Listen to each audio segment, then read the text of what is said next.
فی الأمیین رسولا منہم یتلو علیہم آیاتہ ویزکیہم ویعلمہم الکتاب والحکمہ آمنت باللہ ورسولہ وصدق اللہ المولانا العظیم۔ بزرگوں، دوستوں اور عزیزوں، اللہ سبحانہ تعالیٰ کے فضل سے پھر ایک بار ہم جمعے کے روز اللہ کے گھر میں آنے، بیٹھنے اور جھکنے کی سعادت حاصل کر رہے ہیں۔ یہ ہمارے لیے بے پناہ سعادت و خوش بختی ہے۔ اللہ تعالیٰ اس کے طفیل ہمارے گناہوں کو بخش دے گا، یقین ہے، ایمان ہے، اور اللہ تبارک و تعالیٰ اس کے نتیجے میں ہمیں وہ نیکی کی توفیق دے گا کہ آئندہ ہفتہ بھی جمعے کی برکات سے متبرک رہے گا انشاءاللہ المولا تعالی۔ جمعہ کی نماز اس لیے بھی ہے کہ دور دور کے ایمان والے ایک ساتھ اکٹھے ہو سکیں، ایک دوسرے کی زیارت کر سکیں۔ ایک مومن کا دوسرے مومن کو دیکھنا بھی اللہ کے نزدیک اجر کا باعث ہے۔ محبت کے ساتھ دیکھنا، خلوص کے ساتھ دیکھنا، یہ بھی اپنے آپ میں بڑی بات ہے۔ اور جیسے جیسے زمانہ سائنسی اور مادی ہوتا جا رہا ہے، جیسے جیسے زمانہ شب و روز فائدے کی بات سوچتا ہے، سامنے کا فائدہ، ویسے ویسے خلوص گھٹ رہا ہے۔ ایک دوسرے کو دیکھ کر حال چال پوچھنا یہ صرف رسمی نہ ہو، بلکہ اس حوالے سے ہو کہ اگر کسی کے لیے ہم کچھ کام آ سکتے ہیں تو یہ میرے لیے بڑی عبادت ہے۔ یہ بھی ایک مقصد ہے جمعے کا۔ ایک مقصد جمعے کا یہ بھی ہے کہ حالات حاضرہ کو سمجھنے کے لیے ایک پلیٹ فارم ملے جہاں بیٹھ کر لوگ حالات حاضرہ پر کچھ سن سکیں، سمجھ سکیں۔ امام یا خطیب حالات حاضرہ پر ان کی رہبری کرے، رہنمائی کرے، اور اس کے لیے ضروری ہے کہ جو خطیب ہے، جسے بات کرنی ہے آپ سے، وہ اپنے مطالعے کو بھی وسیع کرے اور اپنے تجربے کو بھی حساس بنائے۔ اس کا تجربہ اور مشاہدہ ایسا ہو جو کنسٹرکٹیو ہو، تعمیری ہو، وہ آپ کو کچھ مشورے دے سکے اور دین سے حالات حاضرہ کو جوڑ سکے کہ دین ہمیں کیا بتاتا ہے، کیسے ہم موجودہ حالات کا سامنا کریں۔ یہ سب مقصد ہے جمعے کا، اور اس کے جو فوائد ہیں اس پر ہمارا اور آپ کا ایمان ہے۔ آج جس حالات میں ہم اور آپ دنیا والے جی رہے ہیں، انسانی آبادی، اس میں یہ غلط فہمی کسی کو نہیں ہونی چاہیے کہ جس بیماری سے ہمارا واسطہ پڑا ہے وہ ختم ہو گئی۔ نہیں، پہلے سے زیادہ سنگین ہو گئی ہے، پہلے سے زیادہ مشکلوں بھری ہو گئی ہے۔ ایک اندازے کے مطابق 50 لاکھ سے زیادہ لوگ اس سے متاثر ہوئے ہیں، ان میں ایک بڑی تعداد انتقال کر چکی ہے۔ کروڑوں لوگ اس سے ڈرے ہوئے ہیں، سہمے ہوئے ہیں، گھبرائے ہوئے ہیں۔ زیادہ لاپرواہی وہ برت رہا ہے جس نے سنا تو ہے، دیکھا نہیں ہے۔ اس لیے پھر ہم ایک بار آگاہ کرنا چاہتے ہیں کہ اگر آپ لاپرواہی کی زندگی جی رہے ہیں اور آپ کو بے حسی محسوس ہوتی ہے، لگتا کچھ نہیں ہوگا، تو یہ صرف اس لیے ہے کہ آپ اس کو قریب سے نہیں دیکھ سکے ہیں۔ اللہ نہ کرے کہ آپ کو یہاں میں دیکھنا نصیب ہو، لیکن ابھی بھی اسی پٹنہ شہر میں روز سینکڑوں لوگ اس بیماری کی جانچ میں جا رہے ہیں، اور ان میں بہت بڑی تعداد ایسی ہے جو پازیٹیو نکل رہے ہیں۔ اس لیے پھر ہم ایک بار آپ سے مؤدبانہ درخواست کرتے ہیں کہ اس بیماری کو ہلکے سے مت لیجئے، اور اس کو اپنی دینداری کے حوالے سے تماشا مت بنائیے۔ آپ کے دین نے آپ کو بے حس، لاپرواہ اور غیر ذمہ دار نہیں بنایا ہے۔ آپ کا دین، آپ کا مذہب، آپ کا عقیدہ آپ کو بہت ذمہ دار بناتا ہے۔ آپ بہت رسپانسبل ویکتتو رکھتے ہیں، آپ ایک بڑے ذمہ دار انسان ہیں۔ آپ سے امید کی جاتی ہے کہ آپ تو چھینٹے سے بھی بچتے ہیں، پیشاب کے چھینٹے سے بھی آپ بچتے ہیں۔ آپ سے زیادہ رسپانسبل کون ہوگا؟ جس کو دنیا توجہ نہیں دیتی، آپ اس کے بارے میں بھی اپنی ذمہ داری سمجھتے ہیں، اور پیشاب کا ایک ادنا سا قطرہ بھی اس سے بھی آپ اپنے کو بچاتے ہو. آپ سے زیادہ رسپانسیبل، ذمہ دار، حساس حص والا اور کون ہو سکتا ہے؟ لوگ جب مسئلہ پوچھتے ہیں کہ حضرت کبھی کبھی ایسا لگتا ہے کہ ایک قطرہ، تو ہم کو لگتا ہے کہ کتنی ذمہ دار قوم ہے، کتنے رسپانسیبل آئیڈینٹی کے لوگ ہیں کہ ان کو اس کا بھی احساس ہے کہ کہیں ایک قطرہ جانے انجانے استنجے کا ہم کو آ گیا ہو، اس سے کیسے بچا جائے، نماز ہوگی کہ نہیں ہوگی. یہ سوال صرف اس حوالے سے نہیں سمجھنا چاہیے کہ بڑا دیندار ہے، بلکہ اس حوالے سے سمجھنے کی کوشش کیجئے کہ اللہ اور اللہ کے رسول نے کتنی ذمہ دار قوم دنیا میں پیدا کر دی جو اس حص کے ساتھ جیتی ہے. بھلا اس سے کیسے ہو سکتا ہے کہ وہ اتنی خطرناک بیماری سے اپنے دامن کو بے حسی کے ساتھ جھٹک دے، ہو کہ ہوتا ہے. ہو سکتا ہے کہ کل کے دن اتنی سختی برتی جائے سرکاری سطح پر کہ مسجد کے باہر کوئی کھڑا ہو اور کہے کہ جو ماسک پہنے ہوئے وہی اندر جائے گا، نہیں تو باہر جائے، اور فائن بھی ہوگا، جرمانہ بھی ہوگا. تب کیا ہوگا؟ اس لیے پھر ہم آپ سے ایک بار کہنا چاہتے ہیں، اپنے ساتھ ماسک رکھیے، اور اگر آپ ماسک نہیں، میری طرح آپ بھی ایک گمچھا، ایک رومال رکھیے جس کو آپ مناسب وقتوں میں منہ پر لپیٹ سکیے. یہ ضروری ہے، یہ آپ کے لیے ہے. اس سے سرکار کو کوئی فائدہ نہیں ہونے والا ہے، ہیلتھ ڈپارٹمنٹ کو بھی کوئی فائدہ نہیں ہونے والا ہے. سپریم کورٹ نے ایک ٹپنی کرتے ہوئے کہا ہے کہ بھیڑ بھرے علاقے میں جہاں پر لوگ جمع ہوتے ہیں، کراؤڈ ہوتا ہے، ان جگہوں پر ماسک نہیں پہننا، یعنی اپنے منہ اور ناک کو نہیں ڈھکنا، چاہے جس چیز سے ڈھکا جائے، گمچھے سے ڈھکا جائے، رومال سے ڈھکا جائے یا ماسک سے ڈھکا جائے، نہیں ڈھکنا دوسروں کے مولک ادھیکار کا ہنن ہے. یعنی دوسروں کے فنڈامنٹل رائٹ کو آپ ڈسٹرب کر رہے ہیں. کیا مطلب اس کا نکلتا؟ سمجھتے ہیں آپ؟ غور کرتے ہیں؟ اس سے پتہ چلا کہ ایک آدمی خودکشی کرنا چاہتا ہے. ایک مثال دے رہے ہیں، ایک آدمی خودکشی جان دینا چاہتا ہے. وہ چڑھ گیا چھت پر، سوچتا ہے کہ اوپر سے نیچے کود جائے گی، لیکن وہ کودتے وقت اس کا خیال نہیں کرتا ہے کہ وہ تو مرے گا ہی، نیچے جو آدمی ہے اس کے اوپر جو گرے گا تو اس کا کیا ہوگا. آپ کو یہ احساس ہو سکتا ہے کہ ہم کو خودکشی کرنے کا حق ہے، ہم جب چاہے خودکشی کر لیں، معاذ اللہ، اللہ بچا کے رکھے. اگر آپ نے خودکشی ہی کی سوچی ہے کہ ہم آتم ہتیا کر لیں گے، سوسائڈ کر لیں گے، اور آپ سمجھتے ہیں کہ ہم بڑے خود مختار ہیں، ہم جو چاہیں سو کریں، دین مذہب قانون اپنی جگہ پر ہے، تو چلیے اتنے آزاد آپ ہو گئے تو اپنی آزادی کا فائدہ اٹھائیے. لیکن آپ کو یہ حق نہیں پہنچتا ہے کہ اپنی خودکشی کے لیے دوسرے کی بھی جان لے لیجئے. سوچ سمجھ کے کودیے، ایسا گریے کہ آپ ہی گریے، دوسرے کو مت گرا دیجئے، ہے نا؟ کیا مطلب؟ اگر آپ ماسک نہیں لگاتے ہیں تو آپ دوسرے کا نقصان کر رہے ہیں. اپنے نقصان کو تو آپ نے بھلا دیا کہ میرا نقصان ہو تو ہو، تو جھیلیے نقصان، لیکن دوسرے کو نقصان پہنچانے کا آپ کو کوئی اختیار اور حق نہیں ہے. اس لیے آئندہ جمعے سے اس بات کی احتیاط ہوگی کہ آپ کے پاس ایک دھلا ہوا صاف رومال ہو جسے آپ اپنے چہرے پر باندھ سکیے. آپ نماز کے وقت میں کھسکا لیجئے گا، نماز پڑھ لیجئے گا، پھر لگا لیجئے گا. یہ بہت ضروری ہے. میں مثال دینا نہیں، میں ڈرانا نہیں چاہتا ہوں. میں آپ کو نام لے لے کے بتا سکتا ہوں کہ کل کون کون پازیٹیو نکلے، پرسوں کون کون پازیٹیو نکلے. حالات اچھے نہیں ہیں. خدا کے واسطے مذاق مت بنائیے، کھیلیے مت. جہاں جائیے وہاں ہاتھ ملانے کو لوگ دوڑے چلے آ رہے ہیں. سوشل ڈسٹینسنگ بھی ضروری ہے. مسافہ سنت ہے، لیکن کن حالات میں؟ سب پرسکون ہو، سب ٹھیک ٹھاک ہو، سب حالات اچھے ہوں، کیجئے نا مسافہ. کون منع کرتا ہے آپ کو؟ کیجئے مسافہ. لیکن جب آپ کو بار بار یہ سمجھایا جا رہا ہے کہ سماجی دوری بنائے رکھنا ہے، تب بھی مسافہ کرنے کو آگے بڑھ جانا.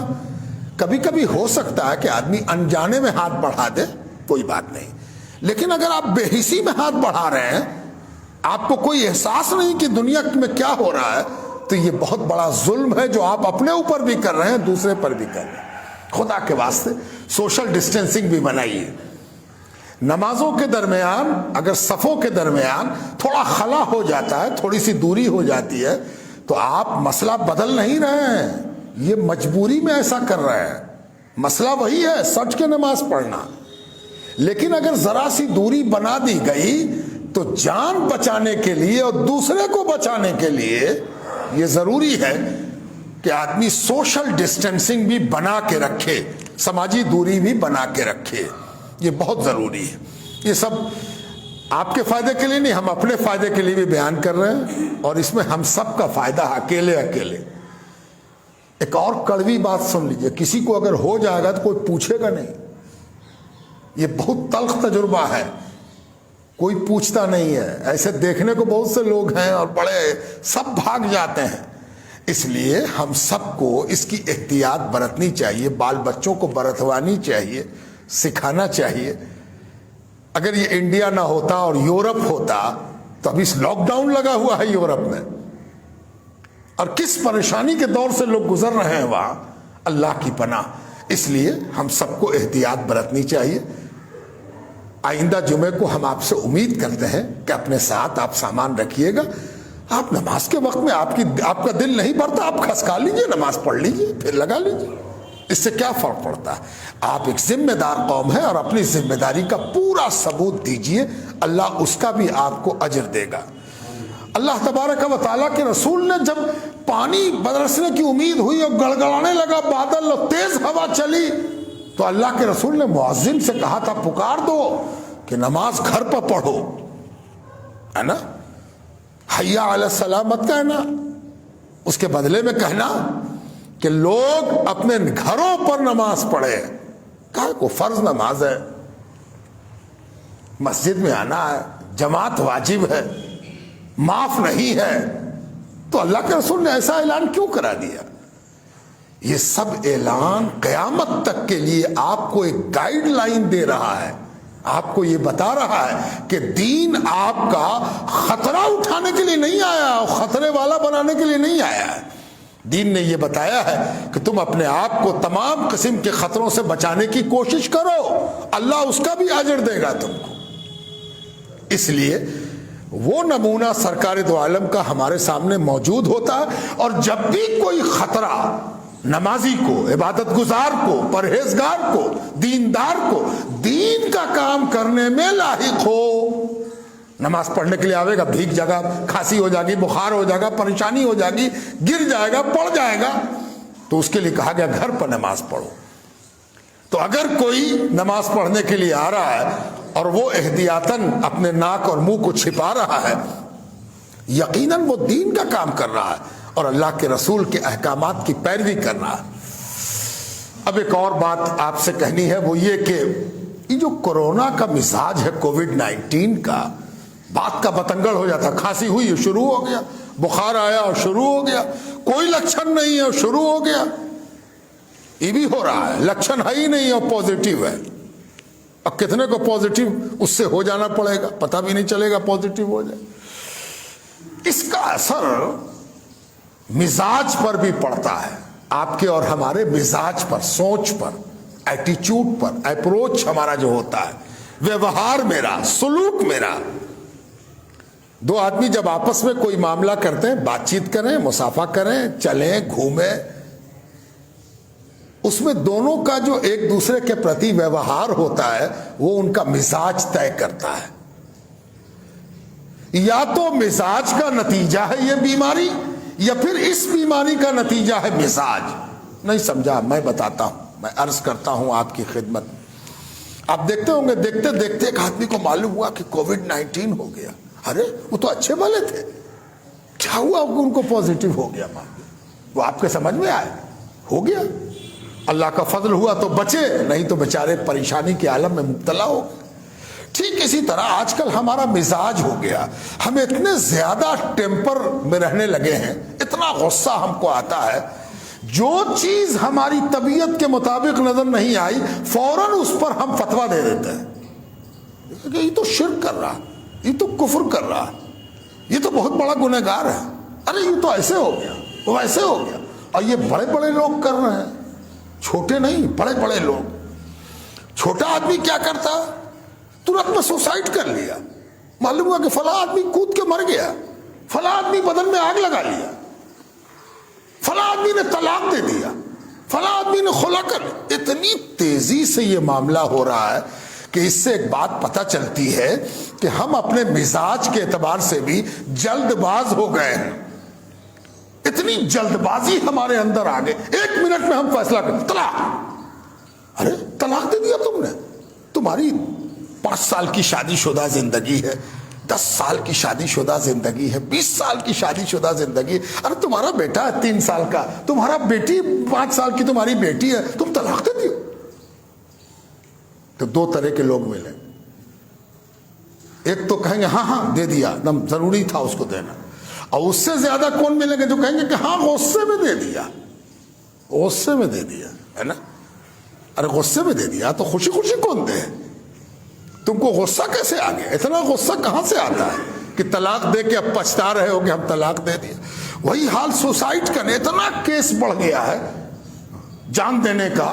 معاذ اللہ، اللہ نے اپنے حبیب کے ذریعے جو شریعت لایا اس میں سوسائڈ کرنا، خودکشی کرنا، اپنی جان خود مار لینا حرام ہے، بہت بڑا گناہ ہے نا. خودکشی کر لیا، مر گئے، ارے واہ مار ڈالا اپنے آپ کو. اب خود تو مارا ہی، دوسرے کو بھی مار ڈالا، بال بچوں کے ساتھ مر گیا. آپ دیکھتے ہوں گے میڈیا پر، اگر آپ کی نظر جاتی ہوگی، پرنٹ میڈیا، الیکٹرانک میڈیا، تو آپ دیکھیں گے کہ روز خبر رہے گی اتنے لوگ وہاں مر گئے، وہ وہاں کود گیا، وہ وہاں 3 بچوں کے ساتھ مر گیا. یہ مزاج جو بن رہا ہے یہ بہت گڑبڑ ہے، اور یہ مذہبی اعتبار سے بھی بن رہا ہے. اب میں کیا بتاؤں آپ کو، مذہبی اعتبار سے، دینی اعتبار سے.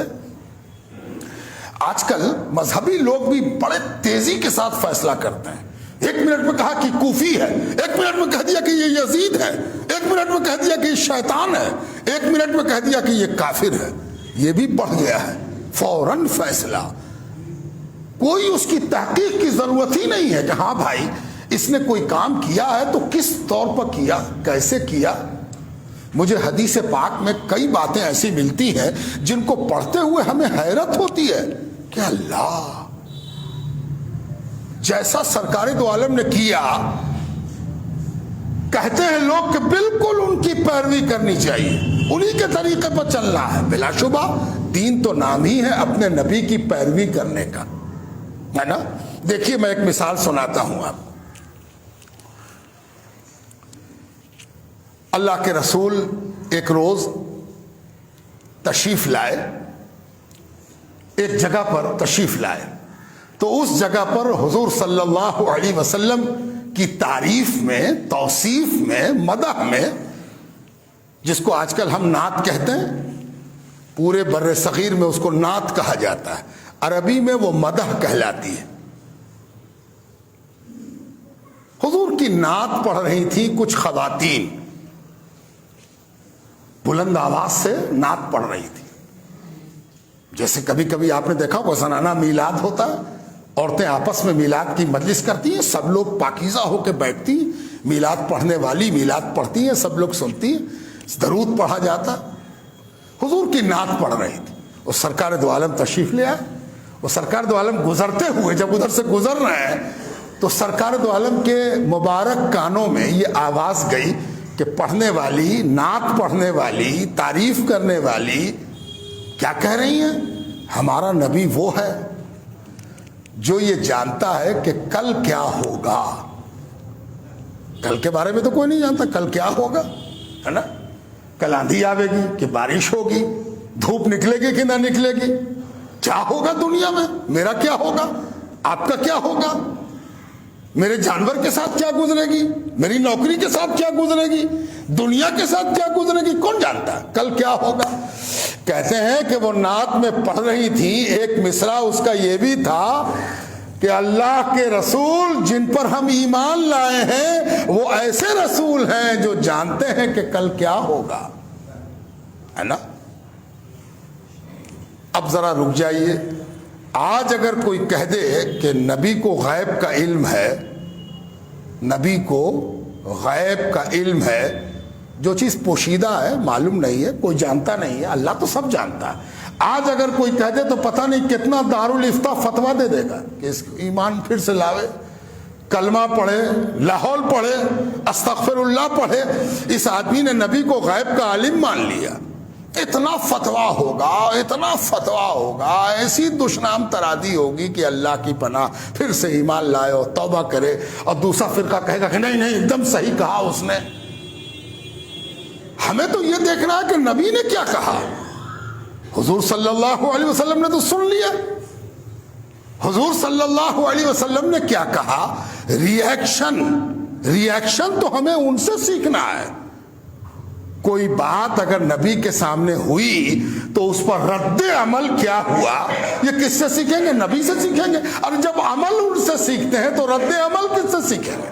انہی سے سیکھیں گے۔ ریئیکشن بھی، ایکشن بھی انہی سے سیکھتے ہیں، ریئیکشن بھی ان سے سیکھیں گے۔ جانتے ہیں نبی نے کیا کہا؟ حدیث میں الفاظ موجود ہیں، مفہوم اور ترجمہ اس کا یہ ہے کہ ایسے مت کہو، یہ والی بات مت کہو، بالکل کول ٹھنڈے ہو کے اللہ کے رسول کیا یہ مت کہو، اور پہلے جو کہہ رہی تھی سب کہتے رہو۔ اصل میں وہ جو نعت پڑھ رہی تھی خاتون، حضور کی تعریف کر رہی تھی، اس میں بدر کی لڑائی کے حوالے سے، بدر میں جو جنگ ہوئی تھی اس جنگ کے حوالے سے اللہ کے رسول کی عظمت، برکت بیان ہو رہی تھی، اور مسلمانوں کے حوصلے اور مسلمانوں کے جذبے کی تعریف ہو رہی تھی کہ رسول کے نتیجے میں اللہ نے انسانوں کو کیا مرتبہ عطا فرمایا ہے، اور کتنی بڑی شرف کی بات ہے کہ ہم ایسے رسول کے غلام ہیں۔ یہ پڑھتے پڑھتے ایک مصرع یہ آ گیا تھا کہ ہم تو اس نبی کے ماننے والے ہیں جو کل کی بات جانتے ہیں۔ نبی نے یہ نہیں کہا کہ توبہ کرو، معافی مانگو، کلمہ پڑھو، لاہور پڑھو، بہت بڑا گناہ کیا تم نے۔ نبی نے کیا کہا؟ ارے ایسے مت کہو، جو پہلے پڑھ رہی تھی اس کے آگے والا شعر سب، پہلے والا شعر سب وہی پڑھتی رہو، وہی پڑھتی رہو، یہ مت کہو۔ کتنا کول ٹھنڈا ریئیکشن ہے نا۔ اور ہم لوگوں نے دل کا تاڑ بنا لیا، یہ بھی ایک مزاج بن گیا ہے ہم لوگوں کا کہ ہم جب ریئیکشن کرتے ہیں تو اتنی بات بڑھا دیتے ہیں کہ اللہ کی پناہ ہے نا۔ یہ بھی کووڈ-19 کی طرف پھیل رہا ہے۔ مزاج کی گرمی، سوبھاؤ کی گرمی اتنی بڑھ گئی ہے، باپ بیٹے میں لڑائی، بیٹے باپ میں لڑائی، میاں بیوی میں لڑائی، آس پڑوس میں لڑائی، اور مسجد میں لڑائی ہو جاتی۔ تم کیوں گھس گئے یہاں؟ ہٹو، نکلو، پیچھے جاؤ، ہٹو، تم آگے کیوں چلے آئے، ہم پیچھے کیوں چلے؟ اللہ کی پناہ، ہر جگہ لڑائی، ہر جگہ ریئیکشن، ہر جگہ تنتنا اور گرمی۔ یہ اسلام کا مزاج نہیں ہے۔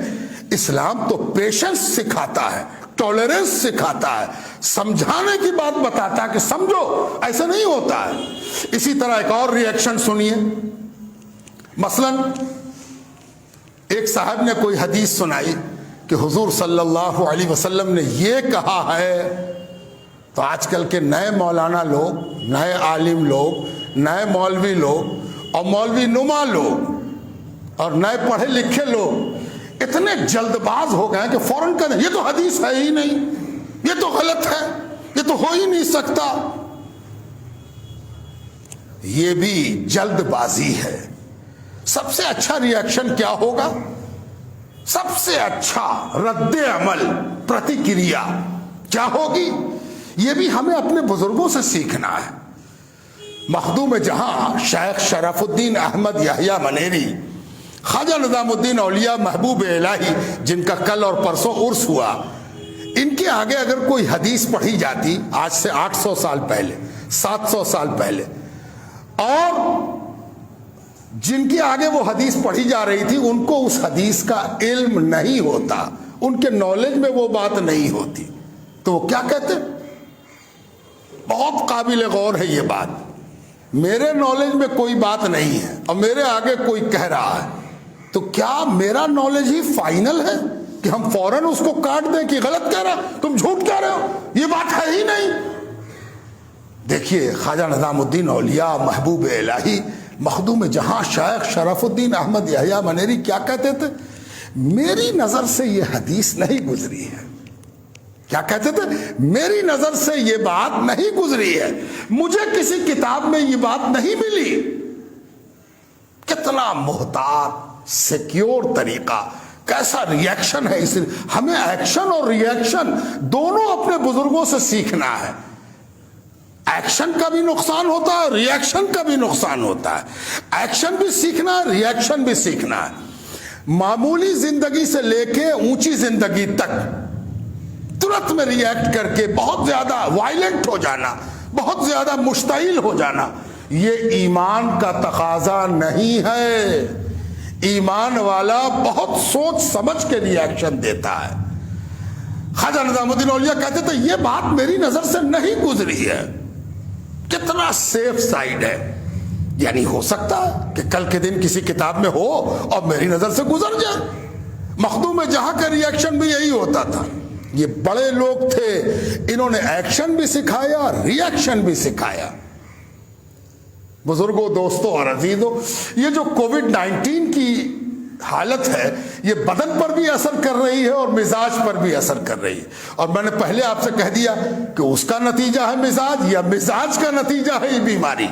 جب آدمی دن رات ری ایکٹ کرنے میں جلدی کرنے لگتا ہے تو ایسی ایسی بیماری بھی ری ایکشن میں پیدا ہو جاتی ہے جو موقع ہی نہیں دیتی ہے کہ ہم کچھ کر سکیں، وہ سیدھے حملہ کر دیتی ہے۔ ویکسین آنے والا ہے، ویکسین کے سلسلے میں سرکار تیاری کر رہی ہے۔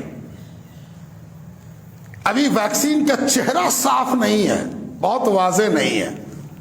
ایک میٹنگ رکھی سرکار نے، اس میں یہ بات رکھی جا رہی ہے کہ مذہبی رہنما بھی اس میں شریک ہو اور دیکھا جائے کہ اس ویکسین کے لیے واتاورن بنایا جائے، ماحول بنایا جائے۔ میں تو جاؤں گا اس میں، لیکن میں یہ سوال اٹھاؤں گا کہ پہلے تو آپ یہ بتائیے کہ یہ ویکسین جو بنی تو کیسے بنی، اس کا پریپریشن کیا ہے، انگریڈینٹس کیا ہے، اس کا اثر، اس کا فائدہ، اس کا نقصان کیا کیا ہے۔ جب بھی کوئی دوا سرکار لوگوں کے لیے جاری کرتی ہے تو اس کا اچھی طرح جائزہ لیا جاتا ہے۔ پہلے تو یہ دیکھا جاتا ہے کہ اس میں کون کون چیز ملی ہوئی ہے، بنی کون چیز سے۔ پھر یہ دیکھا جاتا ہے کہ اس کو ٹیسٹ کتنے لوگوں پر کیا گیا، کس کس عمر کے لوگوں پر اس کو آزمایا گیا، اور آزمائش کے کیا کیا رزلٹ سامنے آئے۔ جب اس کو دیکھ لیا جاتا ہے تب پھر کئی کمیٹی سے گزرنے کے بعد کوئی دوا پاس ہوتی ہے۔ دعا بھی کرنی چاہیے کہ اللہ پاک، تیرے حبیب نے تیرا ایک حکم سنایا تھا کہ اللہ تعالیٰ نے کوئی بیماری ایسی پیدا نہیں کی جس کی دوا نہ پیدا کر دی ہو، یعنی ہر بیماری جو اللہ نے پیدا کی ہے اس کی دوا بھی پیدا کر دی ہے۔ اب انسان اس کی تلاش میں لگتا ہے نا، اور جب تلاشے گا تو دوا بھی پالے گا، اس لیے کہ اللہ نے کوئی بیماری بغیر دوے کے پیدا ہی نہیں کی ہے۔ اس لیے کوئی بیماری ہے تو اس کی دوا بھی ہوگی۔ اب دوا کھوجنے والا ایمانداری کی محنت سے کھوجے گا تو یقیناً ملے گی۔ دعا کرنی چاہیے کہ اللہ پاک ویکسین اگر نکلے تو اس میں سیاسی داؤ پیچ نہ ہو، راجنیتی نہ ہو، وہ ایمانداری اور اخلاص کے ساتھ دوا آوے اور اس سے اللہ کے بندوں کا فائدہ ہو، ملک کا فائدہ ہو، ملت کا فائدہ ہو، انسانوں کا فائدہ ہو۔ اور اللہ پاک اس دوا کو راجنیتی سے بچا لے، سیاست سے بچا لے، اللہ پاک اس کو فائدے کا سبب بنا اور ہر انسان کو اس کا فائدہ ملے۔ یہ سب دعا بھی ہم لوگوں کو کرنی چاہیے، اس لیے کہ اس کی ضرورت ہم میں سے سب کو ہے۔ کوئی یہ دعویٰ نہیں کر سکتا کہ ہم اس سے بچے ہوئے ہیں۔